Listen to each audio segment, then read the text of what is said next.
The Mountain Grrl Experience has grown in just a year since we started. Only 365 days. Yeah. Even less than Short days. So what is going to be different this year versus last year? So, last year, the Mountain Grrl Experience was kind of this small dream with just a few of us working on it. And, we proved it to be successful. And so, thankfully, the city is really on board with us this year. We're expanding to a 2-day event. So we're going to have live music both days and then a lot of other things going on. But we're going to be blocking off some streets. We're going to have 3 stages. So we are getting big time. Nice. What Alex call it downstairs? Mountain Grrl Days? Yeah, like Hillbilly Days, only Mountain Grrl Days.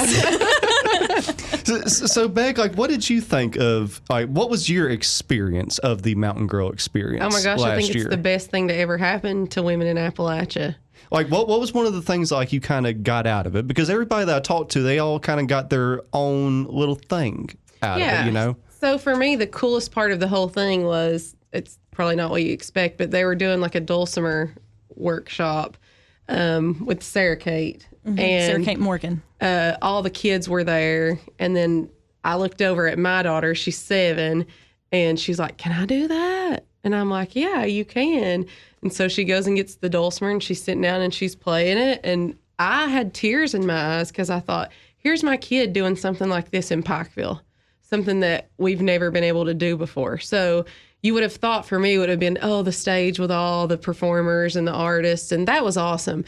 But seeing my daughter have an experience with music in my hometown, I look at that picture, and Kris had sent me a picture of her like that, and I told Kris, I'm like, I just looked at that and cried because I would have never thought we could have had something like that there.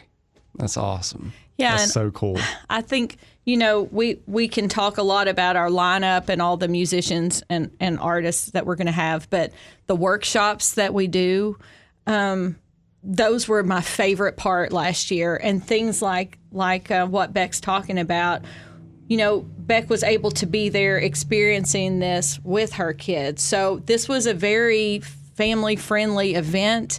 And the workshops that I thought would be just for kids, we had songwriting and Abby the Spoon Lady and all these things I just envisioned the kids doing. There were all the adults standing in line to get their spoons and to get their dulcimers. And so adults and kids were doing these things together, on an even playing field. Yeah. And it was kind of like everybody became a kid for a little while. I felt like. That's cool. Yeah, and it was just the opportunity because most of those kids, you did have some of people like us, the artsy people, where their kids are exposed to that, but they've never had the opportunity to be exposed to anything like that before. So just seeing that, and even the adults too, Jen did her songwriting workshop, and it was an experience for everybody. And even the adults wrote cute little songs, but I thought, where else are they going to experience that? It's not just the performance, but I wasn't even sure about the workshops. I'm like, I'll come early, just support whatever. And I was like, this is freaking awesome. It was so good.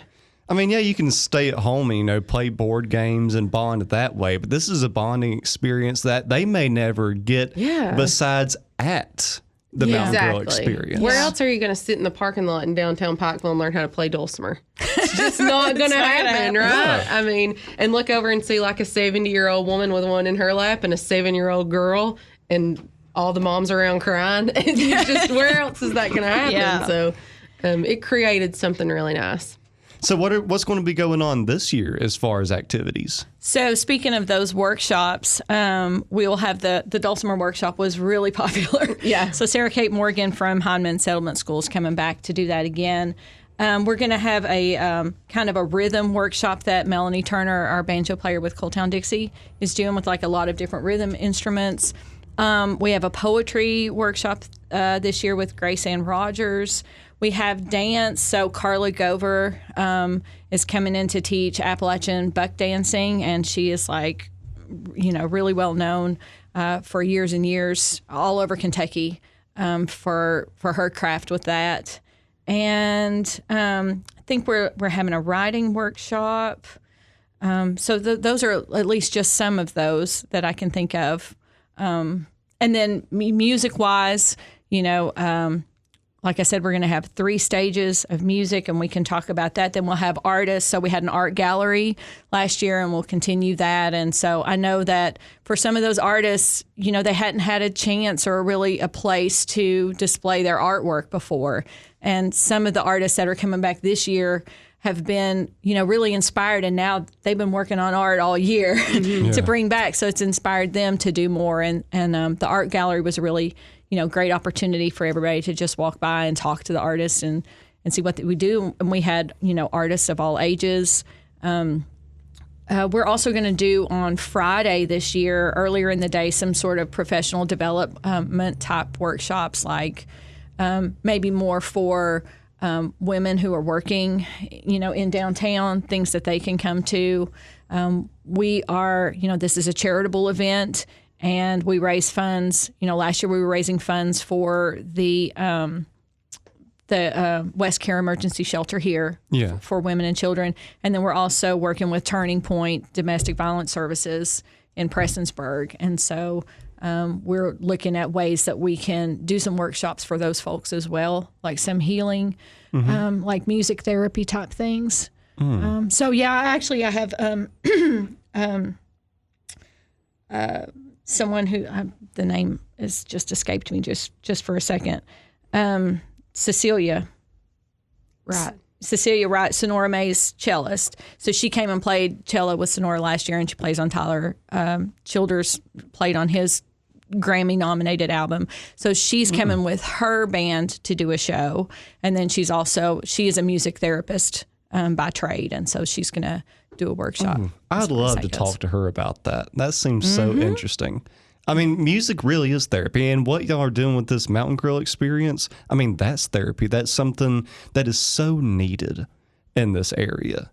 I mean, it really is a beautiful thing that y'all are doing for a great cause. And also what I like about the Mountain Grrl experience is, yes, it's for the ladies, but like whenever I seen the pictures, you seen dads there with their little girls, it was still, everybody was welcome at this. Everybody was having a good time. Yeah, I'm glad you said that. So this is not a women's only event by any means. Everyone is welcome, and we did have as many men there as we did women last year, which made me very, very happy.